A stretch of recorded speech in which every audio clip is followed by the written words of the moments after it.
But if we're going to have the conversation about consequences and rule of law, then we need to have that conversation about somebody sitting on your panel right now who is a January 6th insurrectionist and was pardoned for his crimes. So if you're going to thread the needle on what is acceptable in terms of allowing crime and what is not acceptable in terms of allowing crime or forgivable in terms of allowing crime because of the color of someone's skin or the status of their citizenship, then I don't think this is a conversation about the rule of law at all.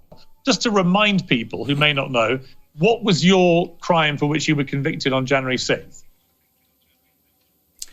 Right. Well, a few points that I think are important to let your audience know. Number one, I never entered the Capitol on January 6th. I stood outside of the east side of the building for 8 minutes shooting a video.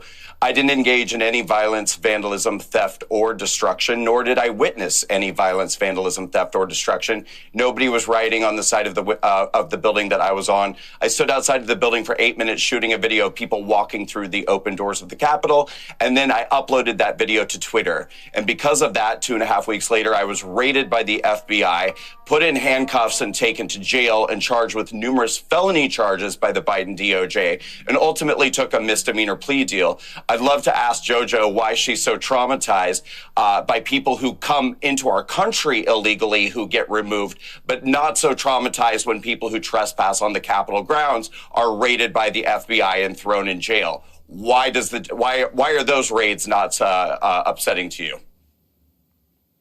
Yeah, good question. Are you JoJo? actually asking me a question? Let me just tell you, Brandon, first of all, let me ask you a question. Didn't you participate with the Department of Justice to give them information on other people who were there and attacked the Capitol on January 6th, and then you tried to walk that back and said, well, actually, that's not what I said, until you're chastised by a judge who said, which is it, because you're getting into a little bit of a problem here where you look like you lied in your plea deal? You didn't do that? You didn't cooperate with them at all? So I sat down with the DOJ, as every person who took a plea deal did. That was a requirement of every January 6th defendant who got a plea deal.